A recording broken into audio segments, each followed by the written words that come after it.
When it comes to proper skating technique, balance and agility go hand in hand.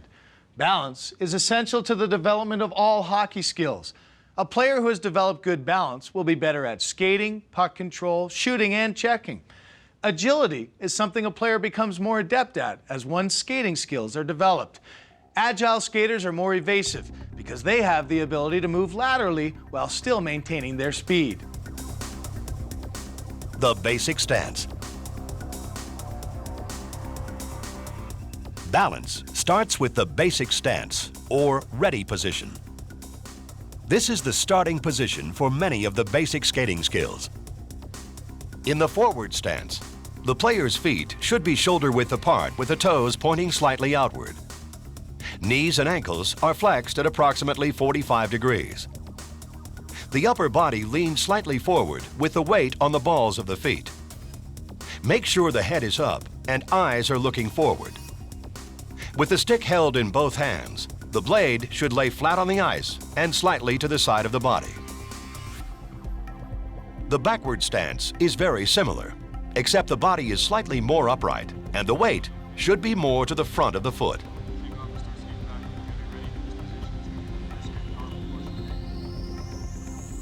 Getting up from the ice. Getting up from the ice is one of the first skills players need to learn. Players should rise to a kneeling position, then raise one knee forward to act as a brace.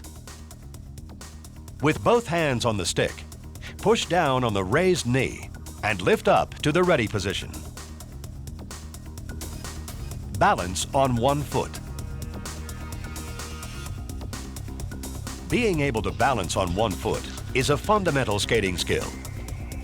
As with the basic stance, the player must keep the knees and ankles flexed to maintain balance. However, all of the player's weight will be transferred to the 1 foot remaining on the ice.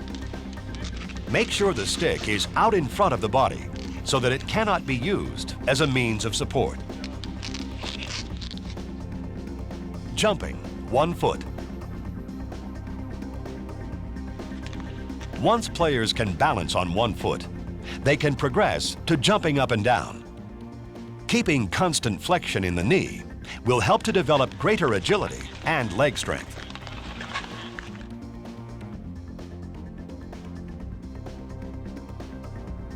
Gliding, arm pump.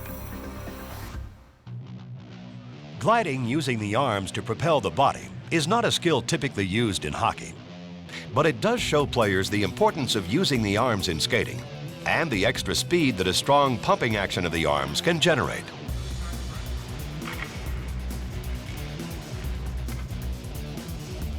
Gliding on 2 skates.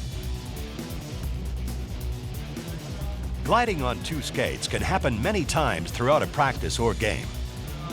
It is usually the preliminary movement in which the player begins striding, turning, or stopping. Gliding on both skates is simply a moving hockey stance. Performing this drill backward is basically the same, with the exception that the body will be in a more upright position. Gliding on 1 skate, forward. Learning to balance and glide on 1 foot is essential, because proper skating technique requires that 1 foot must be under the body's center of gravity at all times. This is done by maintaining the basic stance on the supporting leg while picking up the opposite foot.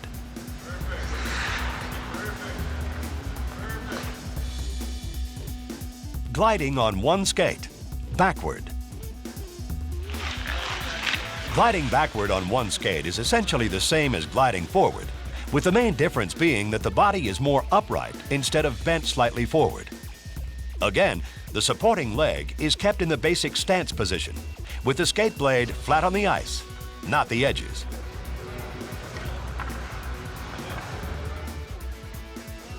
Gliding with knee bend. The next progression for gliding on 1 foot is to add a deep knee bend.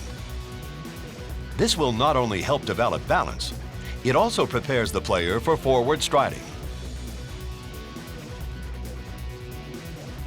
Gliding, 1 foot, toe on puck.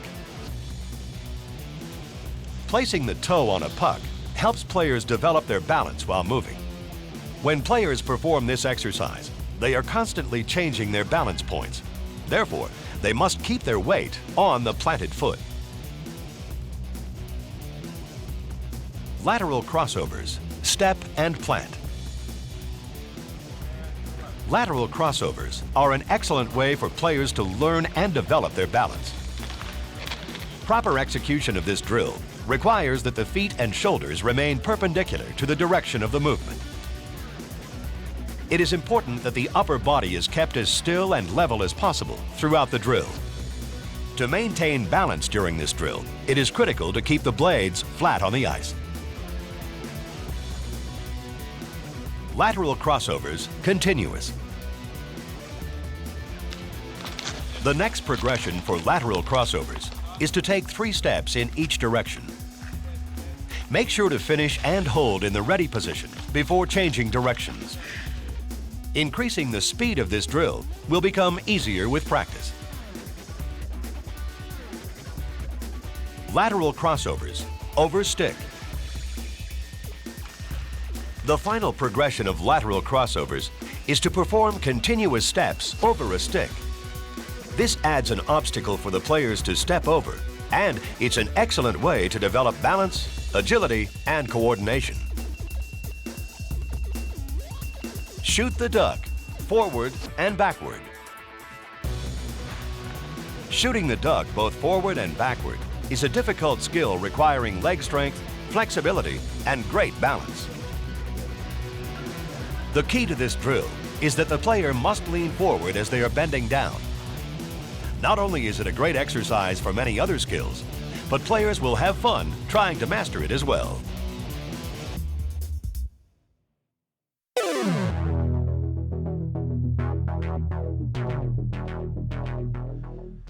Understanding the basic edges of a skate blade is an important step to learning and teaching proper skating technique.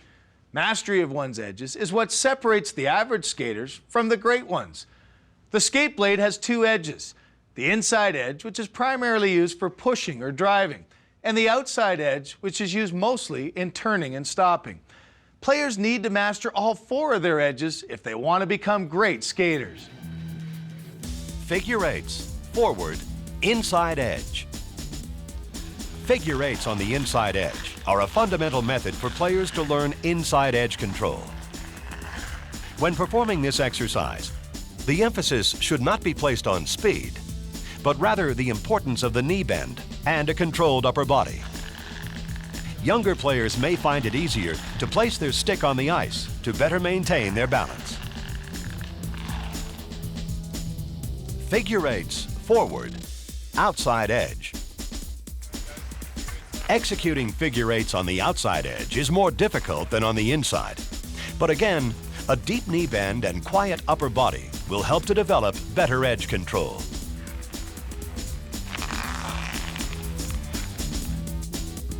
Figure 8s, backward, inside edge. Performing backward figure 8s on the inside edge requires a quiet upper body, a strong push with a non-gliding leg, and a deep knee bend with a support leg. Mastering this skill is critical to executing many of the other skills built on this movement, such as backward crossovers, open pivots, and changing directions to a forward skate. Figure 8s, backward, outside edge. The next progression for backward figure 8s requires that the majority of the weight is placed on the ball of the foot while still maintaining a deep knee bend. It is also important that a player has a quiet upper body and is leaning slightly forward. This will enable the player to remain in control and ready for any subsequent movements. One leg weaving, forward. Weaving on one leg allows players to feel the inside and outside edges of their skates. The age and skill level of a player can have a noticeable effect on their ability to perform this exercise. Younger players tend to move from inside edge to outside edge as they turn. But because they're using more of a gliding motion, they will typically lose momentum. Older players will usually create propulsion and pick up speed by bending their knee going into the turn and then straightening their leg coming out of the turn. One leg weaving backward. Weaving on one leg backward is even harder for players to master than the same skill forward. When weaving backward, it's necessary to place pressure more on the toe in order to maintain balance, versus putting pressure on the heel when going forward. Typically, younger players won't have the balance or leg strength to master this skill backward, but it will come with time and practice. Forward scissor skate, small. Small forward scissor skates are a great exercise for working on outside edge control and coordination.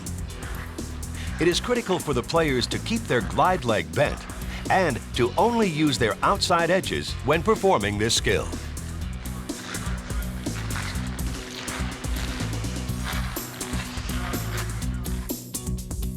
Forward scissor skate, large. The technique for this skill is similar to the small scissor skate, with the main difference being that the glide is held much longer. This helps players get a better feel for their outside edges.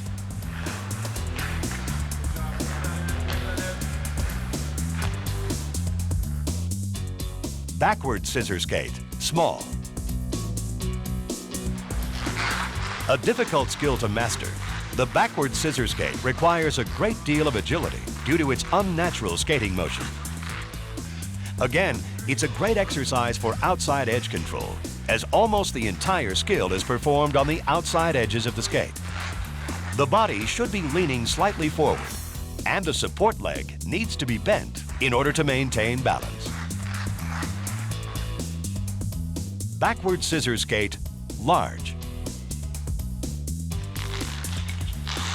Increasing the length of the glide is the next progression of the backward scissor skate. To maintain balance during this exercise, the upper body must face forward and remain square. It is important to maintain a deep knee bend. Slalom, alternating lead foot. Performing slaloms by alternating the lead foot is another great exercise for improving edge control. It's important that each time they go into a turn, the player's feet exchange front and back positions and never leave the ice.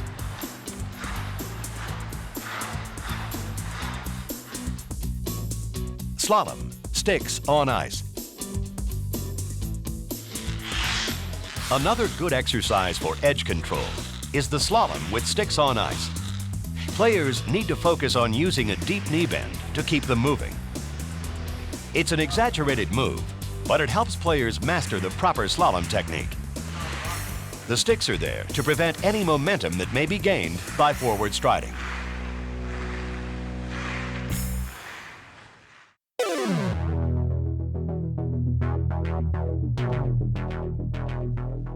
The start is the foundation of the skating stride, and the ability to start quickly should be one of the first skating skills mastered by young hockey players.